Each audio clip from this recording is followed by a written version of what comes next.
Barring Freedom is a project about art, prisons, policing, and justice. And it really stems from a situation that we see in the United States in which many of us are really well aware of the problems of our prisons and policing. And one of the things that in the last few years, there's been more and more artists in the United States who've taken on this problem of perception around prisons and used their artworks to try to think about how people see, how people perceive, how people understand the histories and the presence of prisons. And what we've done in this exhibition is gathered some of those artworks together so that we can explore the range of practices that artists use to think about these problems.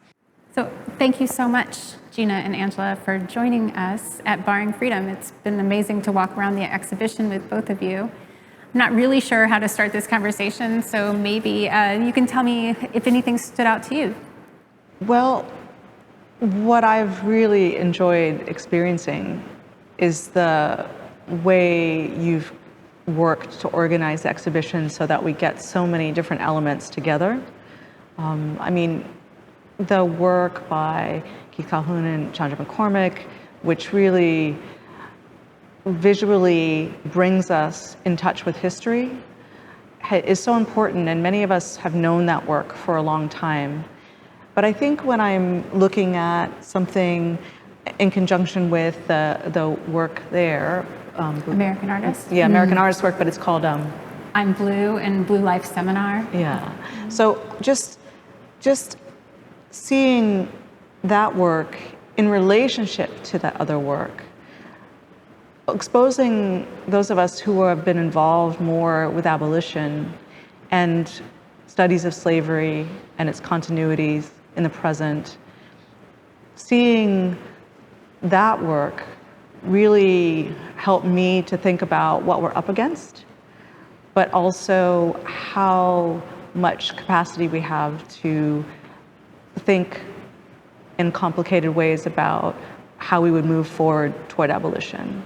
American Artists' work really makes me see the challenge of what we're up against. This election has revealed it, but we need more work that allows those of us who are open to hearing about the wrongs of incarceration to figure out how we have to talk to people about what's going on, and to realize that there's an entire industry producing material designed to tie people more closely to the prison industrial complex, to policing, and to a notion of security as being delivered by the combination of those institutions.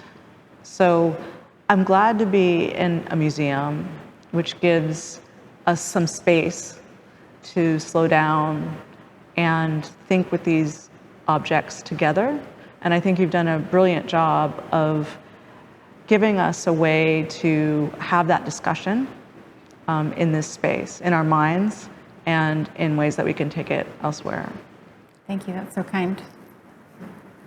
So did you have anything, Angela? I know that you'd actually seen quite a bit of the work before. I was also saying that both of you know so many of the artists. It's pretty amazing. But I think, as I was saying, that one of the things I was really interested was trying to, with Alexandra Moore, our co-curator, thinking about all the different ways that artists have worked over the last 10 years, to try to think about this, like what are the kinds of knowledge formations that we carry, and how can we find things that we don't already know?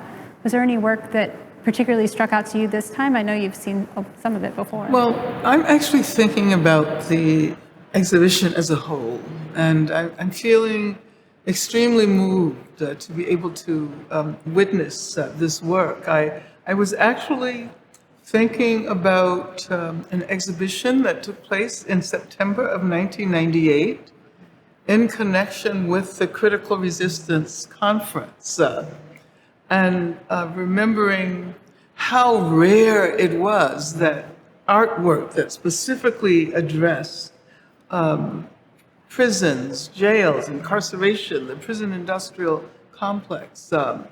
And it's just really quite amazing to be sitting here in this space with this work that is so full of emotion and so full of knowledge, and it makes me recognize how far we've come. I don't think in 1998 it would have been possible to imagine a show like this at an art museum. So I'm just sort of sitting with that sense of awe, as well as the works. Yeah, I've seen some of the works before, a number of the works, but each time I encounter them, I feel the power of that work. Ashley Hunt, for example, I think I've seen that work several times, but every time I look at those photographs, it reminds me of the immensity of this system of incarceration, and it reminds me of all of the human beings who are inside, who could be teaching and making art, and could be community leaders. As a matter of fact, probably so much of the talent that we need to address the current situation is locked up. I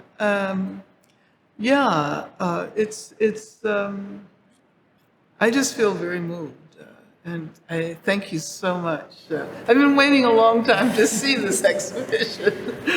I know you have to. Yes, I have to say I really have too, and I think that in this moment that it is so amazing to be able to sit amongst these works. And I think that your comments about that one of the things that the works makes us do is realize that all the people that aren't with us right now because they are in cages, all the people that are incarcerated, and to think about how we can use these spaces and this knowledge to work in the pursuit of abolition. I think that a lot of people, since this exhibition has opened, has asked, where is abolition? What is abolition aesthetics? What are the images of abolition? And one of the things I always want to say is every single thing in here is pointing us to abolition, to a different way of being with each other. But I wondered if you could talk about, I mean, you both are so foundational in really the thinking through abolition as a creative project. So could you talk a little bit about this, how you see abolition aesthetics working in this space? Well, part of it is just foundational, artistic care, right? If you think about the values that we often lay out as the basis for abolition, I mean, one of the first things is to think about care and community care, de-individualizing circumstances, contextualizing, and then building to a community's response. And here we have that kind of conversation with the community. And each work here is so full of that care. I'm thinking about being in Maria Gaspar's video installation and sitting, watching that wall and the movement and the intricate work in that sound. It was full of familiar sounds that those of us who've been going in and inside of prisons and jails know, that the clanging that you can never forget. It was full of so much of that, but it also had mixed in there so many spaces where people are living and being and loving around it. And part, for me, of abolition really is being willing to see the presence of those things in the people who are represented as not being capable of it, in spaces that feel neglected, abandoned, derelict, all these ways that it has to be with that careful attention that you could come to see that something beautiful could be built out of this. I mean, there's so many layers in this exhibition. I feel like so many of these works were made over long periods of time through relationships, so that the product is less important, the object is less important in some ways. They're beautiful things here, and for many people that would seem ironic, because the idea is that if we just want to represent what's going on in prisons and jails, then everything should be ugly and distorted. But part of what we see here is how much the palette, the sensibility, the creativity of these artists can make us experience these spaces in other ways. So watching that wall in Maria Gaspar's work is still a thing of beauty, and yet it's also challenging us to think about what we're not seeing on the other side, why we're divided, but feeling the divide rather than existing in the divide is part of what I think is so strong. It's a great distinction. What do you think, Angela? Abolitionist aesthetics. The first thing I think about is the kind of knowledge that emanates from these amazing pieces, what they help us to know and feel simultaneously, and how they're calling out for something other than what exists. And of course, Jackie Summel's The House That Herman Built is about that. It's a kind of material incarnation of that demand to create something new, something beautiful. And I think all of these pieces do that. They not only try to show us what is. They're not illustrations. They try to move us beyond. They try to make us imagine, other worlds and other ways of being. When we were watching Maria Gaspar's work, I was actually thinking about an exhibition that Gina and I saw in Florence of Bill Viola's work, and the unending stream of humanity, and of course there we see nothing but the wall, but the sonic element urges us to imagine the humanity on both sides, and the fact that they are not able to commingle. And it's just, there's sadness, but also we hear the children, there's joy. I think the exhibition is really, really powerful. Thank you so much. I was just also thinking that it's so important for abolition that we move away from didacticism, right? From telling people what to think. So for me, looking at the work of these really talented artists who have spent so many years cultivating their capacity to layer and to build and to, as I'm thinking about this, I'm thinking of Sanford Bigger's work, where you just have the sculpture, and you have the actual video, and then you have the actual shooting that happens, and then you have the rebuilding, and there's so much process. So that this abolition is also in this way of letting us think, dream, imagine, rather than being told everything. And I feel like this is a very important part of what the abolitionist movement needs for us to be able to not only tell people prisons are bad, they're wrong, they do harm, which virtually everyone knows, even people who think we have to have them anyway, but to give us space to be able to start to do the work here while we're walking through, while we're listening, of being in these other modes and doing different kind of thinking, which again, it's so foundational to abolition work. Abolition work we can't teach, even as academics, we can't teach about prisons by giving statistics and by telling the history and the development. That's a part of what you need to do, But the real thing we're always dealing with is the ideological and aesthetic dimension that is part of our consciousness that we don't really interrogate. So how these works allow us to begin to delve into that and to work with it is so important. I always think it's the gift that art gives us too, is that and artists, right, that they've thought very long and hard about this, both in the case of Sonia Clark, how to think about the structure itself of a wall, of a prison, like Maria Gaspar, that we're evoking these very foundational structures. And then Jackie Summel, as you point out, with the house that Herman built, and of course also with Solitary Garden and her work with Tim Young, who's on death row in San Quentin, how to also bring it down to almost the smallest scale, the one person within these structures, so that we can see at the different scales, which I think is an amazing thing. Because often what we think of as abolitionist efforts really do rely on the individual, rely on documentary, rely on statistics and facts, as you're pointing out. So I think that this move to thinking in these different kind of modalities so that we can move between the registers of incarceration is incredibly important as well.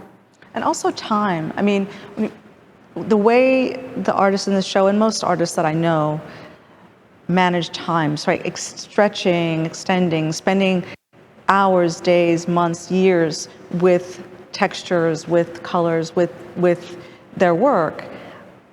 But it's so much like what people inside do, right? So much like we were just watching a film called Since I've Been Down, which we've been talking about so much, because it's about Tacoma, Washington prisons and the Black Prisoner Caucus there, and the TEACH program, it's an acronym, where they are, people inside are actually running a curriculum to teach. And so just like a PhD student takes a long time to get a degree and an artist takes a very long time to make a work, they took a long time to learn to teach, to learn that work, to learn to do what we would do as college professors, but inside the prison.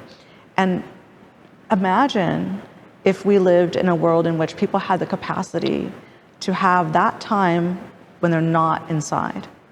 If those people had been able to have the time to make art, to study, to think deeply, what a transformed world we'd have. This is such an unusual moment, of course, that we're here in a museum that has just been temporarily reclosed because of COVID. Of course, we came in under very safe conditions, and the fact that it's closed actually might have made it easier for us to have this visit. But thinking about what we need for abolition in this moment, where actually our time and our spaces and all of that are getting really compressed in some ways.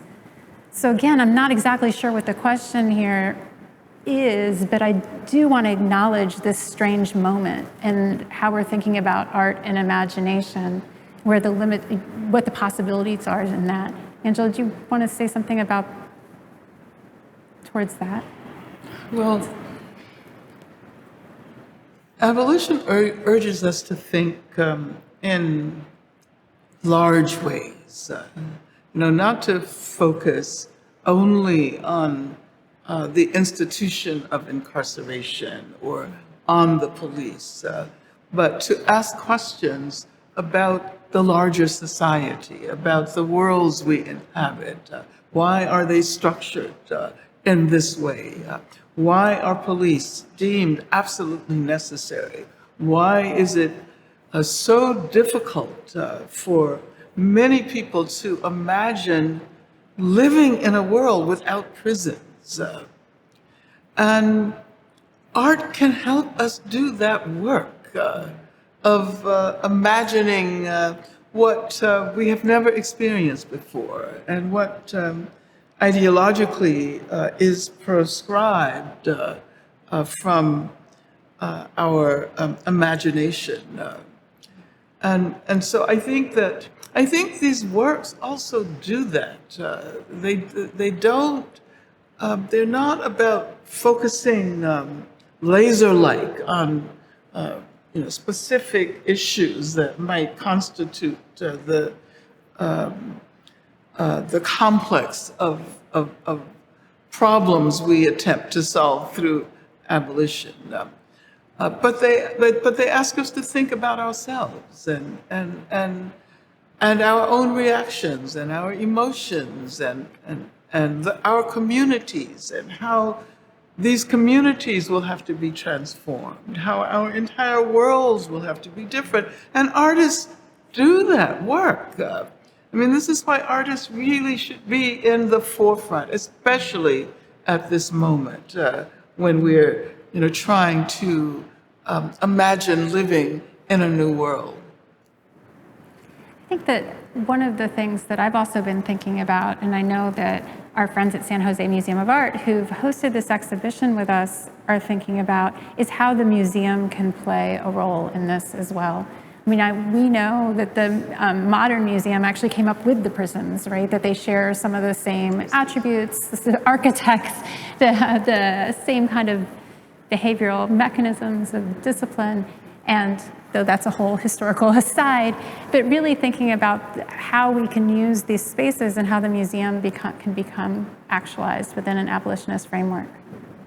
There's so much to say about museums and that history. And you're right, we have to leave it aside. Although, thinking about capitalism and being able to see capitalism from this vantage point in this exhibition, while in a museum where we also need to be thinking about it, I do think it's important that we are able to do that, and the museum is willing, right? Our institutions are willing to be transformed in this way. It's brave, it's important, it's bold. And even things that seem tangential in some ways. For example, here, I was thinking all of a sudden about Sonia Clark's work, which maybe for me was the most surprising work in the show, in the sense that there are elements in the work, her use of hair, which are part of another kind of conversation, a conversation that Black people are very familiar with, Black women really focus on so much. So bringing people from that widely available conversation that is transformed from people thinking that this hair that I have is very strange to thinking like this hair that I have is just hair. She's taking that conversation and using it here toward a different purpose and connecting to, of course, the word slave and the notion of slavery and how embedded it is culturally by using the Italian and the word ciao and the origin, but also that is a way of the museum expanding too and saying we can have this conversation that others are a part of and we're willing to have that conversation here. And for so long, museums have been unwilling, except when it's over, right? When it's no longer a vibrant conversation, they will memorialize something or display something historical.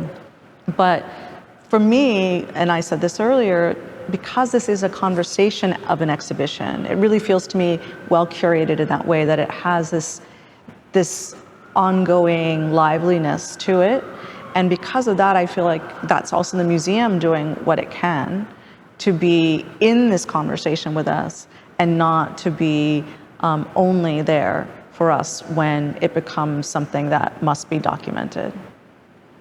Did you have anything to add, Angela? Well, I was thinking that so much has been done over the last decades to subvert what is often considered to be the original, the space of the museum and the modes of perception that are allowable according to museum protocol. And I was thinking that I think that art is so much more powerful when we perceive it as a collective. It's not necessary for huge numbers of people to be in the presence of the artwork, but in my imagination, I think of myself as inhabiting a community that is encountering and being transformed by the art, the work of art. And I suppose that that certainly an exhibition like this requires us to think collectively. You know, it's not about the individual encountering this work of beauty, you know, by this renowned master. You know, it's about a desire to create new worlds, as I was saying, but that does not happen as long as the experience is individualized, and that is, of course, the capitalist mode of perception. And so I was just thinking about how one might be able to, you know, subvert that notion that the aesthetic experience involves the individual who is encountering the work of art and the object itself. How does one do that, especially under conditions of COVID? You know, of course, we know that it's so beautiful that large numbers of students have had the opportunity to visit museums. I don't know whether any, well, I guess no classes have been here. No. But we can imagine that. I know I always find it so inspiring when I go to a museum and I see like huge numbers of young students, you know, taking notes and talking to each other. So we have to figure out how to do that at a time when that's not allowed. You know, how to make it a collective experience. And I think in a way, and we can wrap up the conversation, and you've been so generous with talking, but I just wanted to say that one of the things that I think that within the conditions of COVID, I mean, I've never heard anyone say that partially what we're trying to do is transform the idea that the individual is looking at an artwork and being illuminated, and we're trying to think about the ways in which museums can create communities, and that communities can feel and sense and learn and know together, which is incredibly beautiful. I have to say, in the process of creating this exhibition through COVID, Alex Moore and I, like the co-curator, we transformed our relationships with the institution because we had to think so differently about how to do it. So I worked with San Jose Museum of Art and Lauren Dickens and the other people in ways that I think that we had not quite imagined working. I worked with the artists in ways that we had not imagined working. We've brought in speakers and activists and scholars to continue to try to do this work. And in some ways, that the exhibition has created a community in a way that I hadn't imagined. So, and you were very much both part of that. And I thank you so much for coming and being here and having this conversation in all of these conditions about this, because I do feel incredibly hopeful. And I would say that part of this community coming together, of course, is we've made extensive online resources at barringfreedom.org to make sure that the students can still access. And we know that it's a different experience. So what we've really done is gotten artists to talk to us. We've done extensive artist interviews, different kind of resources in order to continue to think community and think about the people that maybe even if they can't get here can still access the works and the ideas. So barringfreedom.org.